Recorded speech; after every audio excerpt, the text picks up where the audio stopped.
Good morning. My name is Caitlin Braun and I'm with my colleagues. Jack Kohler. Dave Rodriguez. Pierre Hernandez. This is our research question. To what extent has the increase of incarceration within the United States affected the quality of life for its residents over the past 50 years? Which brings us to our conclusion. Increased incarceration has negatively affected the quality of life for United States residents in the past 50 years. For most of the United States history, they've experienced relatively normal rates of imprisonment. However, as you can see in this graph from the Prison Policy Initiative, around 1980, this number skyrocketed. This was mostly due to longer sentencing for crimes and more convictions for crimes, which caused for the buildup within the prisons. Now, most of the people in the prisons are actually parents. According to the peer-reviewed journal by the San Francisco Chronicle, 54% of all inmates in America are parents, which gives us this statistic. 2.7 million children in the United States have an incarcerated parent. This number is from the Child Trends organization. Now, having an incarcerated parent is also obviously going to have some negative effects on the child's life, one of the most prominent being on their education. As you can see in this data collected by the peer-reviewed journal from the San Francisco Chronicle, the overall likelihood of a child being expelled from school is 4%. However, with a father incarcerated, this number jumps to 23%. And the overall likelihood of a child graduating from college is 40%, but with an incarcerated parent, this number drops down to a combined 17%. Additionally, there are many negative childhood experiences that are associated with having a parent incarcerated. As you can see in this data collected by the Child Trends organization, a child with an incarcerated parent is 40% more likely to be resident with someone with a substance abuse problem. They are 32% more likely to be victim or witness to domestic abuse, and they are 48% more likely to have their parents divorced when they're younger. Now, the only feasible solution to problems such as these are organizations like the Angel Tree program, which help connect children with incarcerated parents with their parents in jail by doing such things as giving the children Christmas gifts from their parents who are in prison. Thank you. To build on what Jack was saying, there is a drastic increase in the rates of incarceration between African Americans and Caucasian Americans. As you can see in the informational picture from the Sentencing Project, 33% of African American men and 1 in 18 African American women will go to jail at some point in their life, and that is compared to 1 in 17 Caucasian American men and 1 in 111 Caucasian American women will go to jail at some point in their life. Why is there such a big gap in statistics? Systemic racism. Implicit biases to higher incarceration rates in African Americans, or in other words, stereotypes, influence racial confinement. Due to this preconceived notion that minorities, especially African Americans, are a threat and are suspicious, this makes it hard for minorities to do everyday activities without falling victim to this threat. You can see an example from Good Morning America. I'm telling again, sir, there's no need for a firearm. I'm unarmed. He's an autistic guy. He got a toy truck in his hand. When he hit me, I'm like, I still got my hands in there. I said, no, I just got shot. And I'm saying to myself, like, sir, why did you shoot me? And his words to me, he said, I don't know. This is Charles Kinney, a behavioral therapist laying on the ground with his arms up, negotiating with police. And despite the fact that he has no weapons or drugs on him, police fired at him 3 times with a rifle and shot him once. This is just one of the many, many racial tragedies that has happened recently. To break down the demographics of Jack's previous graph from the prison policy, you can see that minorities clearly outweigh Caucasian Americans to an extreme in the United States incarceration rates by race and ethnicity in 2010. However, African Americans just themselves outweigh Caucasian Americans by almost 6 times as much. And again, due to this preconceived notion that minorities, especially African Americans, are a threat and are suspicious, there will continue to be no solution to this problem. And as racism is a deeper problem shared by society. Overall, racism makes minorities scared, and this makes for a bad quality of life. Thank you. As Caitlin said, racism is an easy problem to fix. And not only does increased incarceration affect Americans socially, it also has many negative economic effects on the quality of life for Americans. Increased incarceration creates more unemployment among formerly incarcerated individuals. Formerly incarcerated individuals need stable jobs for the same reasons as any other citizen: to support themselves and their loved ones, pursue life goals, strengthen their communities, and improve their quality of life. As seen in this graph, the racism that Caitlin points out resurfaces here. Unemployment rates among formerly incarcerated African Americans are almost double that of Caucasian Americans. As seen here between the African American woman in yellow and Caucasian American woman in green, the gap is 20.4%, and the gap between African American men and Caucasian American men is 16.8%. The Prison Policy Initiative has a study that shows that at one point, unemployment rate among formerly incarcerated individuals was 27% higher than the total US unemployment rate. Unemployment leads the formerly incarcerated into performing more crimes and leads them into psychorecidivism, which is a process of people going back to jails after already having been incarcerated. A possible solution is found in a study from Manhattan Institute that values the impact of job readiness training and job search assistance in reducing recidivism rates among ex-offenders.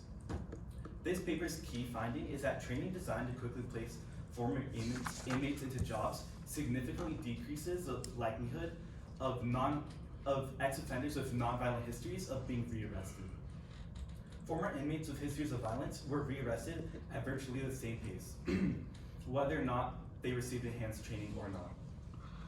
Even though this training may not affect former incarcerated individuals with violent histories, it still has a great possibility of providing former incarcerated individuals who have non-violent histories with jobs and lowering incarceration rates.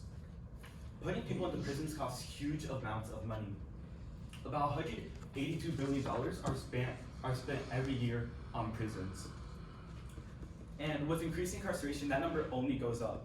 Without increasing incarceration, a large portion of this money could instead be used in revitalizing low-income communities and improving the quality of life for Americans. Thank you. As Dave has mentioned, the increase of incarceration will only increase the amount of money spent annually for mass incarceration. As stated by the peer-reviewed journal on Geographica Helvetica by Dominique Morin and Yvonne Jukes, this money is spent ranging from rising energy costs, increased water use and food, to the provision of education and training for prisoners to help them successfully transition into the communities. As stated, the money could be used for things such as water use. However, sometimes this water isn't treated properly, and there would be things such as water pollution from the sewage. As cited from the Black Warrior Riverkeeper Organization website, staff member Nelson Brooke provides evidence regarding the Donaldson Correctional Facility sewage treatment. Quote, in 2004, we sent the Department of Corrections a notice of our intent to sue for improper sewage treatment at Donaldson, which forced the Alabama Department of Environmental Management to finally initiate enforcement at the prison after over a decade of sewage pollution. Unfortunately, ADEM did not pursue a lasting fix, and by 2009, Plan Again began discharging improperly treated sewage to the Big Branch. This image provided by the Black Warrior Riverkeeper website shows what is being spoken of. This is the Donaldson Correction Facility, and here's where they would input all the sewage treatment. Now the river would go upstream, up to Valley Creek, and in that area in the green over there is where a recreational facility is. Now, not only does this negatively impact the health of everybody that would go to such recreational facility, it's also decreased the economy of the area in Alabama due to the decrease in tourism. A possible solution that could be used for this, and the best one overall, is using green prisons. Green prisons are using energy efficiently and sustainably in order to run everything in prison. The California Department of Corrections and Rehabilitation did this in 2008, and these are their findings. They are projected to save 25 million kilowatts an hour of power annually, resulting in an annual cost savings of 3.2 million. This is shown here in correctional facilities with things such as lighting improvements, housing unit fans, laundry upgrades, refrigeration controls, and as shown, this is a 3.2 million saving. As Dave has mentioned, this money could be used properly by sending it to low-income communities and trying to improve their quality of life. The California Department of Corrections also stated that the annual energy consumption is expected to reduce 650,000 therms, which is equivalent to taking 3,700 automobiles off the road. However, this won't solve social problems with families or social stigmas and racism. Thus, this won't fully reduce the negative impacts of the quality of life with the increase of incarceration in the United States. But this is the most viable option for not only does it improve the environment and the health of people around the such areas, around correctional facilities, it also provides money for the economy. Thank you, and what questions do you have?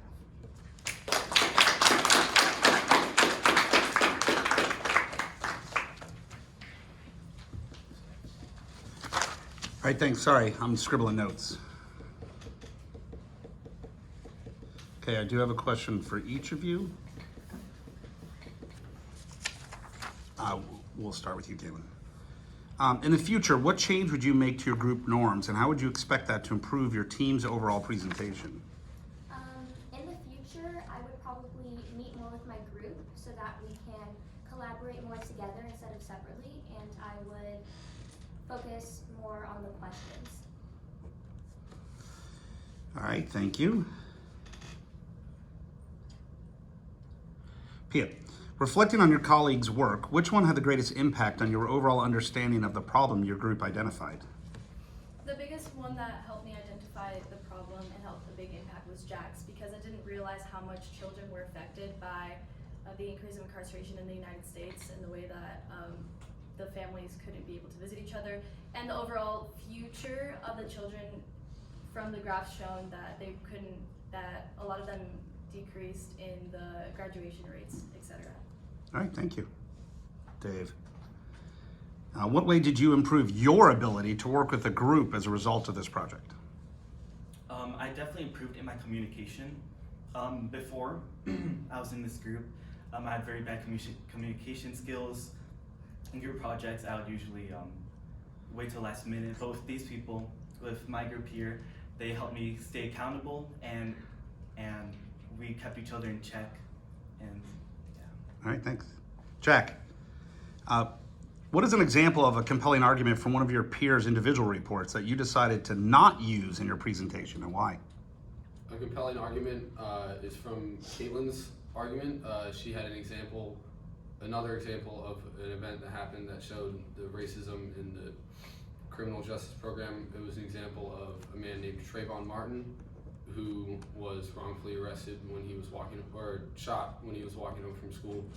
And we decided not to use that because we wanted to use a video or image in our presentation, thus we chose the example we used.